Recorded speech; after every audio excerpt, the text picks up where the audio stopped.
Okay, in this video, let's take a look at the 2001 World Series champion Arizona Diamondbacks. I'm going to try to go through the offense here kind of quick because there's a couple of things that I want to save time for at the end of the video. And I do try to keep these videos down to anywhere from about 12 to 15 minutes. So let's get started with the top of the order. I'm going to show you three guys here: Womack, Bell, and Council. Now, according to the Strat book, versus righties, 1-2, you got Womack at short and Bell at second, hitting second. And against lefties, it is Council at short and Jay Bell playing second base. So you see all of their on base chance numbers right there. Now I'm going to show you the middle of the order. Let's get started with Luis Gonzalez and Matt Williams. As you would expect, Luis Gonzalez is the centerpiece of this lineup, just a terrific card out of him. And he's backed up by Matt Williams, who has a very nice card in of his own right. Next, I'm going to show you the numbers for Mark Grace and Reggie Sanders. Grace would hit fifth and Sanders would hit sixth. So I show you all of Mark Grace's numbers, and I'm going to show you the hits with runner advancement, hits with multiple base advancement, excuse me, for Reggie Sanders. So you see the lineup extends pretty well for the 2001 Arizona Diamondbacks. Pretty much all the numbers you get out of 3, 4, 5, and 6. You're looking really good right there. Now let's look at the 7-8 guys. You got Steve Finley in center field and Damian Miller behind the plate every day. Finley's numbers are nice against right-handed pitching. You don't get much out of him against lefties, unfortunately. But I would not suggest sitting him down versus lefties because I'll speak on the defense later on.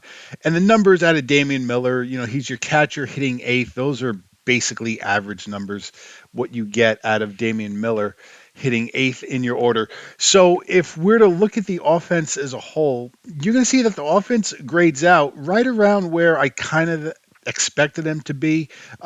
It's not good enough to hit a 4, but they were right under a 4 as I have them come out of 3.9 out of 5. I really do like the numbers you get out of 3 through 6 in your order.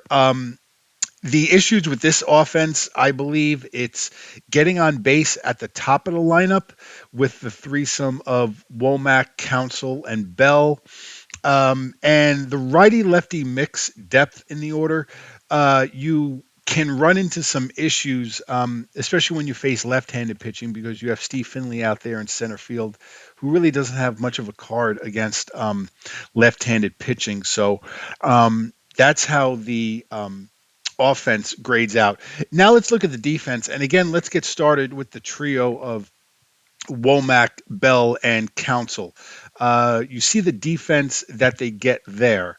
And now I'm going to go ahead and show you my overall grade for the 2001 Arizona Diamondbacks. Defensively, everything is looking okay for the most part. They grade out at a 3.5 out of 5 in the outfield. You are looking really good in center field with Steve Finley. He's obviously terrific out there, but he is bracketed by 2 threes in left field and right field, so you're not particularly crazy about that. Um, the E ratings are looking really good, however, on the 2001 D-backs. This really saved their overall defensive score. Because even though Gonzalez and Sanders are threes in the outfield, at least their E ratings are looking good, and you could see the E ratings at first base and third base are just outstanding. So I had them come out at a 3.26 out of 5, and I will speak on the defense later on in the video. You could probably get a pretty good idea as to where I'm going. I'm going to spend a lot of time talking about the issues that you have at second base and shortstop, not only in the field, but also offensively as well. Now let's take a look at the starting pitching. We get started with Kurt Schilling. You see his on base chance numbers are looking outstanding. He has a little bit of an issue, though, with some power opportunities on his card when he faces left handed hitting. And just to make a note of it, the ballpark effect hits for 2001 Arizona. Singles are a 1 to 14 for lefties and righties, and home runs are basically 50-50. It's 1 to 10 for lefties and righties. So it definitely is a park that favors the hitters. So um, Schilling facing left-handed hitters, that could be a little bit of an issue if you're playing in the wrong ballpark. Next, I'm going to show you Randy Johnson.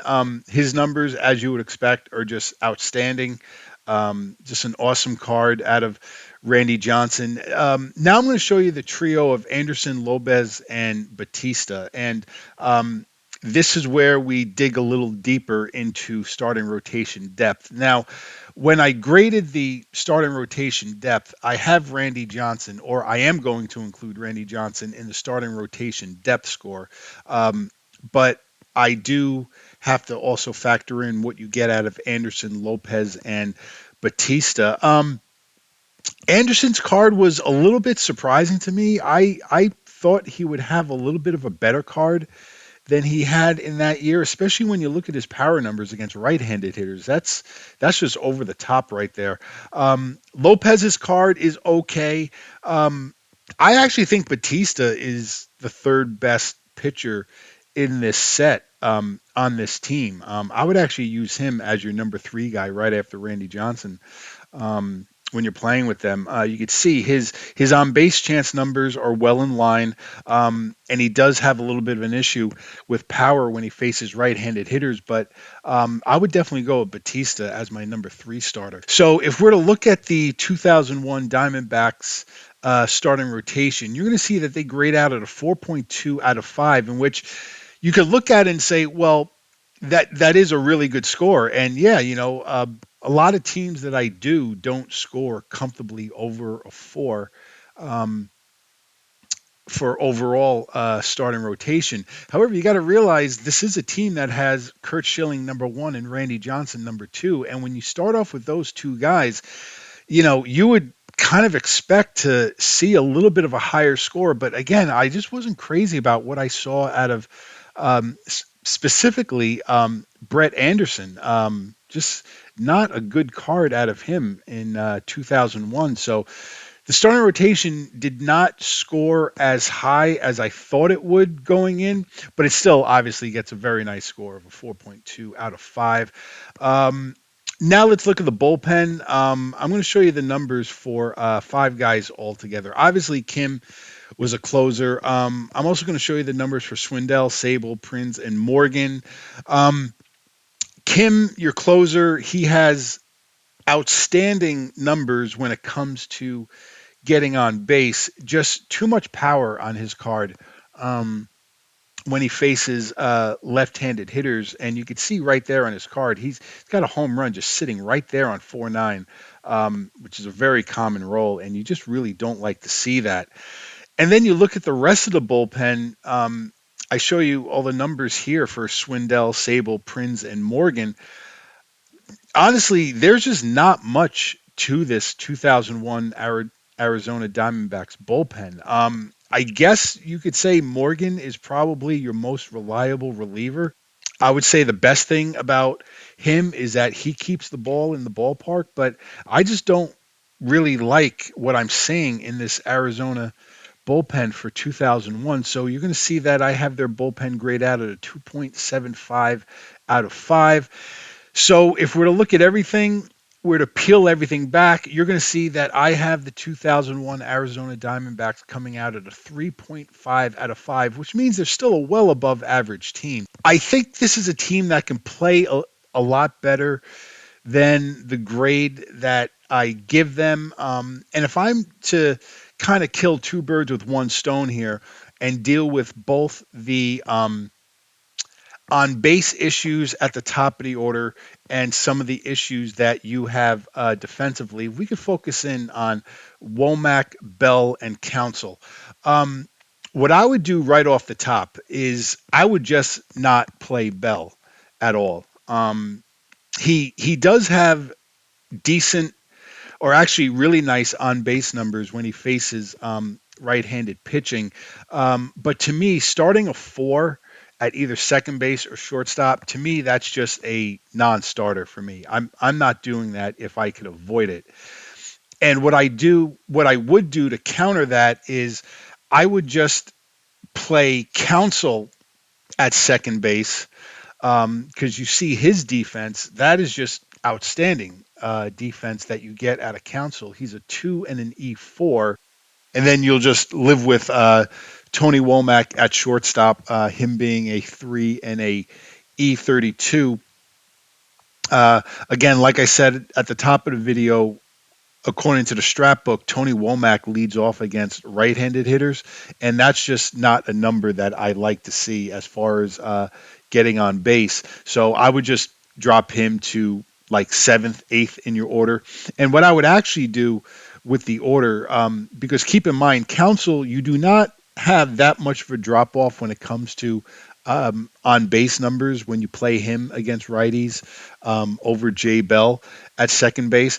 What I would actually probably do with the order is I would go Counsell, Grace, Gonzalez, 1, 2, 3. And even though I know that that means you've got three lefties at the top of your order, if you see their numbers right there, they're not impacted at all by facing left-handed pitching. Or what you could even do if you want to, maybe is, you could even stick Gonzalez second and maybe bat Sanders third just to break up the lefties at the top of the order. But I certainly would not go Womack Bell 1, 2 versus righties. Mainly for me, because I've already spoken on my issue about having a 4 at second base, which I really don't like, and I also don't like Womack's chances of getting on base. So that's just one thing that I would kind of do to kill two birds with one stone. There is I would just play Counsell every day at second base, so at least your second base defense is shored up, and I would drop Womack in the order because he doesn't have the best on base chance numbers uh, as far as what you would like to see at the top of your order. So that's my analysis on the 2001 World Champion Arizona Diamondbacks. They grade out at a 3.5 out of 5. Once again, I thank you all for watching. It is greatly appreciated. And my next video, I'm going to stay in the 2001 season and do a review on the 2001 Seattle Mariners. Have a good day, everyone.